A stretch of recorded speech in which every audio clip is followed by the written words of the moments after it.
نحمده ونصلي ونسلم على رسوله الكريم.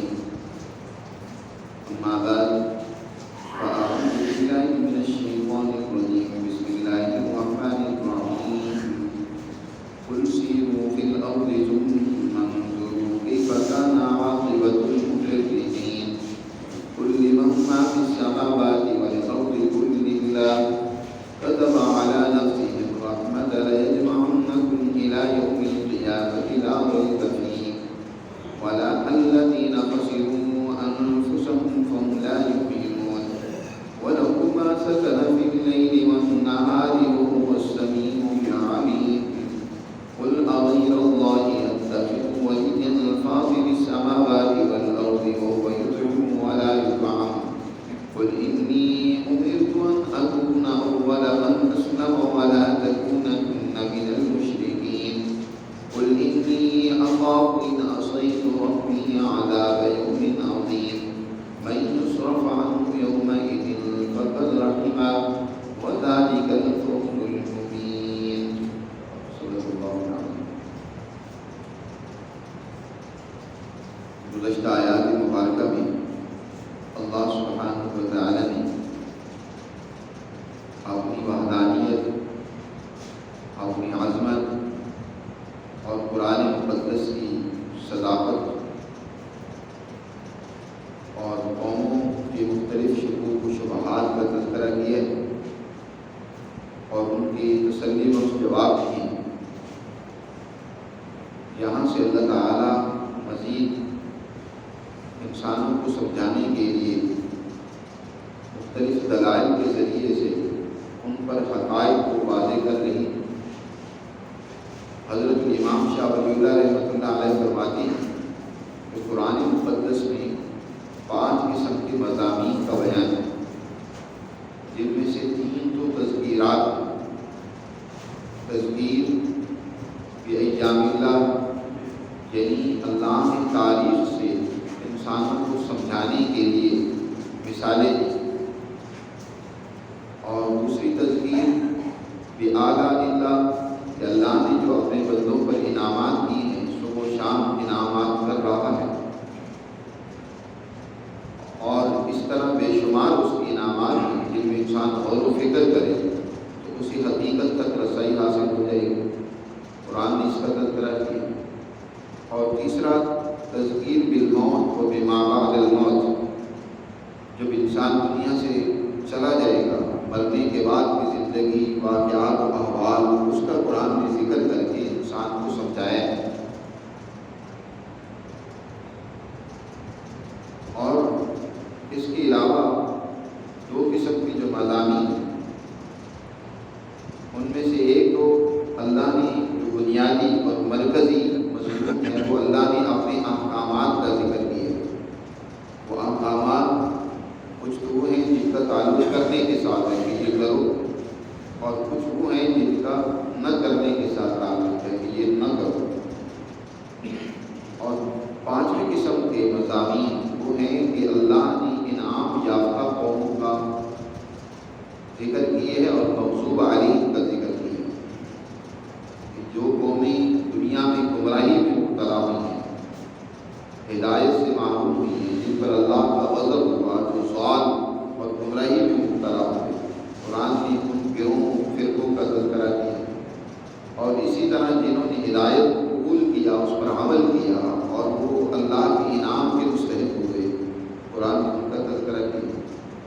یہاں پر اللہ نے اپنے انہی تذکیرات میں سے ایک تذکیر بایام اللہ، تاریخ سے سبق سیکھنے، تاریخ سے رہنمائی لینے کا پہلی آیت میں ذکر کیے. آج کے درس میں اللہ تعالیٰ ارشاد فرماتے ہیں قل سیروا فی الارض، اے پیغمبر فرما دیجیے کہ زمین میں چلو پھرو، زمین میں سیر کرو، اور ثم انظروا، پھر غور و فکر کرو، کیف کان عاقبۃ المکذبین، کیسا انجام ہوا جھٹلانے والوں کا.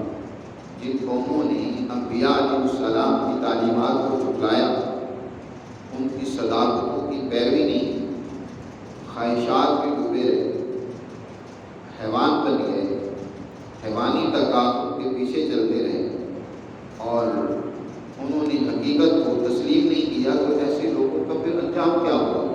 ذرا غور دیکھو کائنات ان کے آثار آج بھی تمہیں ملیں گے، نظر آئیں گے کہ ایسی قومیں کس قدر نشانی عبرت بن گئی۔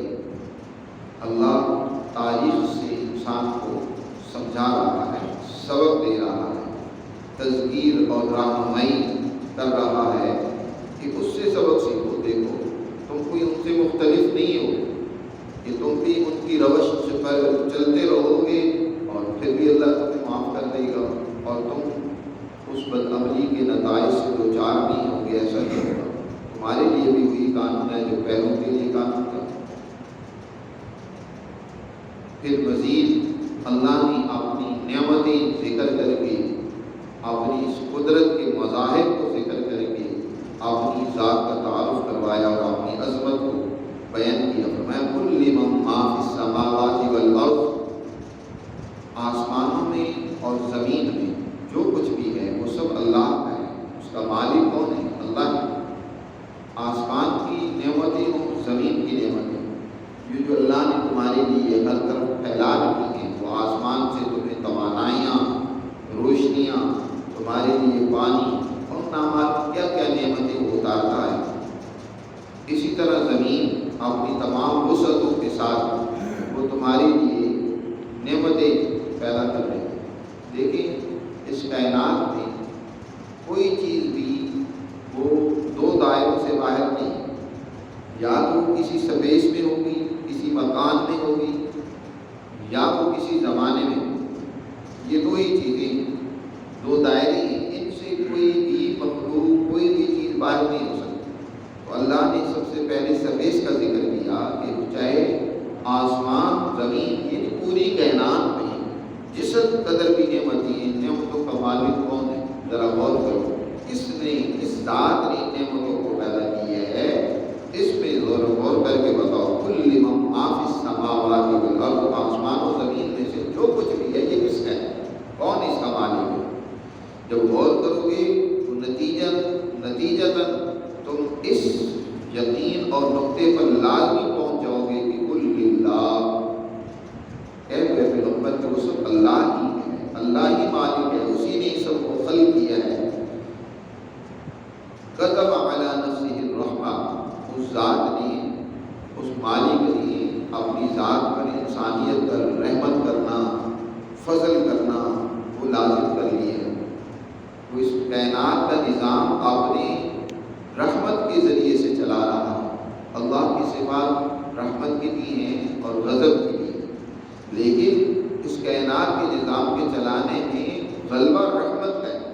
حدیث مبارکہ میں آتا ہے، نبی کریم صلی اللہ علیہ وسلم نے ارشاد فرمایا، اللہ نے جب یہ کائنات بنائی تو ایک بڑی تختی پر اس نے یہ لکھوا دیا کہ ان رحمتی سبقت غضبی، کہ میری رحمت میرے غضب پر غالب رہی۔ اور اس تختی اور لوح کو اللہ نے عرش کے اوپر لکھ دیا کہ اللہ کی رحمت ہی کا فیضان ہے جو اس کائنات میں کار فرما۔ اس کی رحمت نہ ہوتی تو انسان کے لیے، اس کائنات کے لیے کوئی زیادہ زیر پھیلاؤ نہیں ہو سکتا تھا۔ اور پھر جس قدر آج اللہ کے قوانین کی نافرمانیاں ہو رہی ہیں، صبح و شام ہم اس کا مشاہدہ کر رہے ہیں، یہ اس مالک کی رحمت ہی ہے کہ اس کے باوجود وہ درگزر کرتا ہے، اس کے باوجود اپنے بندوں کو وہ معمول نہیں کرتا۔ فرمایا کتب علی نفسہ الرحمہ، اس نے اپنی ذات پر رحمت کو لازم کر لیا۔ حدیث مبارکہ میں آتا ہے، نبی کریم صلی اللہ علیہ وسلم نے ارشاد فرمایا کہ اللہ نے 100 رحمتیں پیدا فرمائی، ان میں سے ایک رحمت اس اللہ نے اس دنیا میں اتاری ہے اپنے مخلوقات کے لیے، تاکہ وہ اس رحمت سے حصہ لے کر ایک دوسرے کے ساتھ رحمت شفقت کا معاملہ کریں۔ جس قدر بھی مخلوقات ہیں، آدم علیہ السلام سے لے کر آخری انسان تک یا دیگر مخلوقات، ان سب کو اللہ کی اس ایک رحمت کا کوئی نہ کوئی ذرہ اور حصہ ملا ہوا ہے۔ آپ دیکھتے ہیں کہ دنیا میں مخلوقات کس قدر اپنے بچوں سے پیار کرتی ہیں، انسان انسانوں سے محبت و شفقت سے پیش آتا ہے، اپنی اولاد سے بڑی مہربانی کرتا ہے، نرم گوشہ رکھتا ہے، یہ اس ایک رحمت کا حصہ ہے۔ آپ ایک عدد فرض کریں، کیا دنیا بننے سے لے کر قیامت تک جتنی مخلوقات ہیں ان سب میں اللہ نے تھوڑی یا زیادہ رحمت تقسیم کی ہے، اس ایک رحمت کے کئی حصے کر کے تقسیم کی ہے، اس کا ایک عدد نکالے جو ہمارے شمار میں اگرچہ نہیں آتا لیکن فرض کر دیں، پھر اس ایک کو 99 رحمتوں میں ضرب دیں تو پھر جو عدد آئے گا تو آپ اندازہ لگا سکتے ہیں کہ اللہ نے وہ 99 رحمتیں اپنے لیے رکھی ہوئی ہیں جن کے ذریعے وہ اپنے بندوں اور مخلوقات پر مہربانی کرتا ہے۔ جتنا بڑا وہ مہربان ہے اس نے اپنی ذات پر رحمت کو لازم کی ہے۔ لَيَجْمَعَنَّكُمْ إِلَىٰ يَوْمِ الْقِيَامَةِ، پھر تذکیر بالموت و بعد الموت، مرنے کے بعد انسان پر کیا واقعات پیش آئیں گے۔ وہ دن آئے گا جس دن انسان اللہ کے حضور پیش ہوگا اور اپنی اس دنیا کی زندگی کا حساب و کتاب دے گا۔ اس دن کا انکار نہیں کیا جا سکتا۔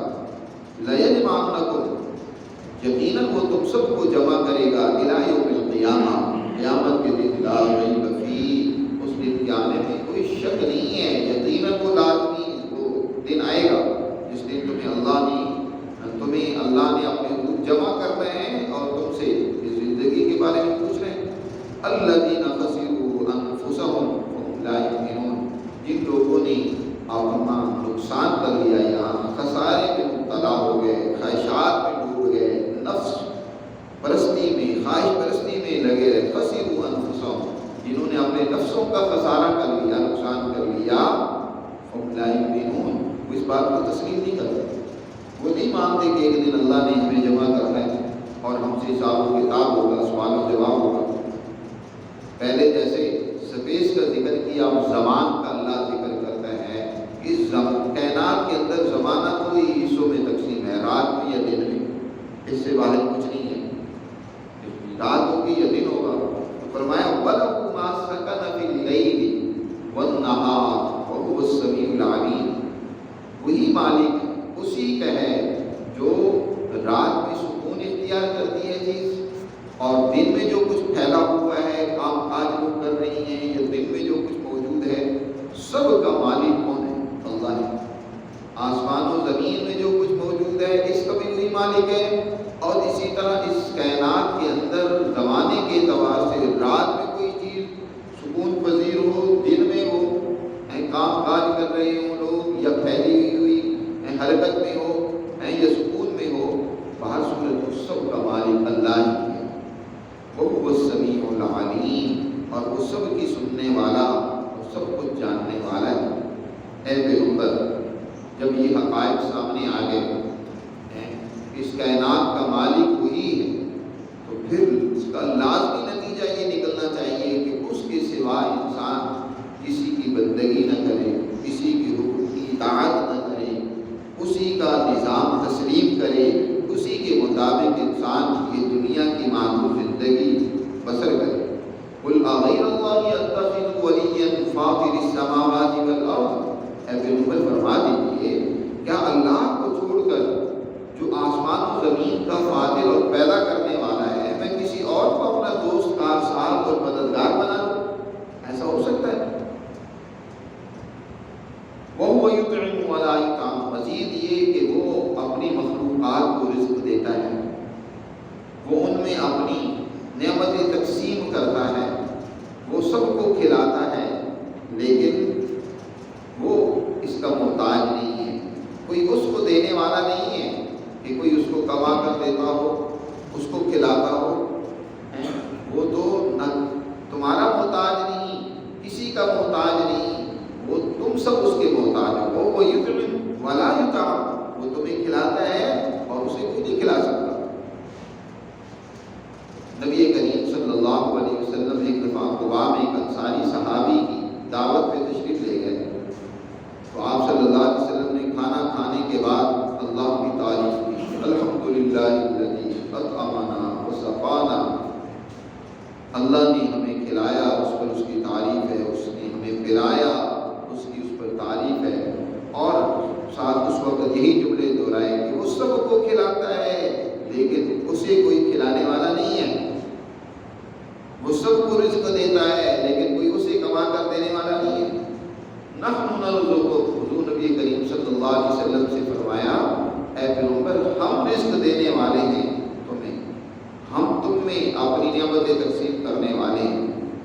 جب وہ ذات فاطر السماوات والارض بھی ہے، انسانی ضرورتیں بھی پوری کر رہی ہے، تو پھر اسی کی فرمانبرداری کرنی چاہیے۔ تو اے پیغمبر آپ کہہ دو سب سے پہلے کہ میں تو اسی کی فرمانبرداری کرتا ہوں۔ انی امرت ان اکون اول من اسلم ولا تکونن من المشرکین، بے شک مجھے حکم ملا اس بات کا کہ میں سب سے پہلے اسی کی فرمانبرداری کرنے والا بنوں، میں اسی کے حکم کی اطاعت کروں، کسی اور طاقت و قوت کے سامنے نہ جھکوں، بلکہ اسی کی قانون کی پیروی کروں۔ اور ولا تکونن، جو اس کے قانون کو، اس کے حکم کو، اس کی فرمانبرداری کو چھوڑ کر شرک میں مبتلا ہو جاتے ہیں تو تم ان میں سے ہرگز نہ ہونا۔ ولا تکونن من المشرکین، قل انی اخاف ان عصیت ربی عذاب یوم عظیم۔ اللہ تعالی مزید تنبیہ کر رہا ہے کہ بے شک آپ اعلان کر دیں پیغمبر تخویف کہ میں ڈرتا ہوں اس بات سے کہ عصیت ربی، کہ میں اگر اپنے رب کے حکم کی نافرمانی کی، جو مجھے اس نے حکم دیا، جو احکامات اور قوانین دیے، میں نے اگر اس کی پیروی نہ کی، اس کے اوپر نہ چلا، خواہشات میں مبتلا ہو گیا، دنیا میں دوسری طاقتوں قوتوں سے مرعوب ہو کر ان کے پیچھے چلنے لگ پڑا، تو مجھے ڈر ہے عذاب یوم عظیم، ایک بڑے دن کے عذاب سے۔ ایک ایسا دن آئے گا جس دن انسان اپنے کیے کی سزا بھگتیں گے، اور دنیا میں بھی ایسا اللہ نے دن رکھا ہے قوموں کے لیے جو اپنے اس عمل کی سزا بھگتی ہے۔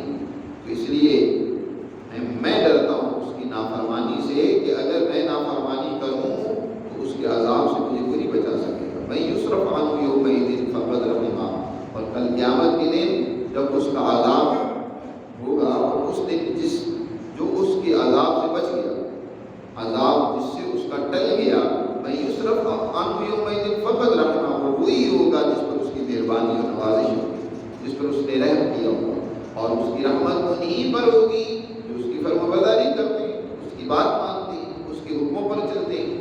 جو نافرمانی کرے تو اس پر تو پیار نہیں آتا، اس پر شفقت تھوڑی ہوتی ہے، اس پر تو غصہ آتا ہے کہ دیکھو میں کیا کہہ رہا ہوں اور یہ کیا کر رہا ہے۔ تو اس کی رحمت انہی پر ہوگی جو اس کی اطاعت کرنے والے ہیں، جس پر اس کی رحمت ہوگی وہ اللہ کے عذاب سے بچ جائے گا۔ وَذَلِكَ الْفَوْزُ الْمُبِينُ، لوگوں حقیقی کامیابی، بڑی کامیابی تو وہی ہے کہ اس دن اللہ کے عذاب سے انسان بچ جائے۔ آج انسان اس دن کے عذاب سے اور اس دن کے عذاب کے بچاؤ سے فکر میں نہیں ہے۔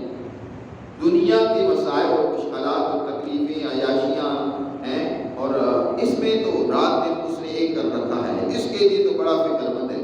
لیکن اس دن جس دن اللہ کا عذاب یومئذ، جس دن اللہ کا عذاب ہوگا، اس جیسا عذاب کسی نے کبھی نہ دیا ہوگا نہ کسی نے دیکھا ہوگا۔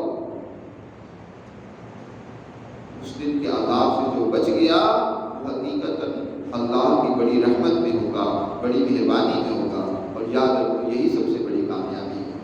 اور اس دن کے عذاب سے بچنے کا طریقہ یہی ہے جو پیچھے بیان فرمایا کہ میں اسی کی فرمانبرداری کروں۔ انی امرت ان اکون اول من اسلم، اے پیغمبر آپ کہہ دو مجھے حکم یہی ملا ہے کہ میں اسی کا فرمانبردار ہوں۔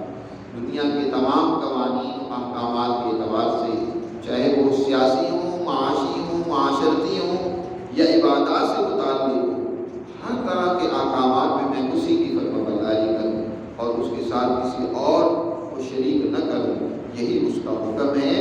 جس نے اس پر عمل کر لیا وہ کامیاب ہے۔ اللہ ہمیں سمجھ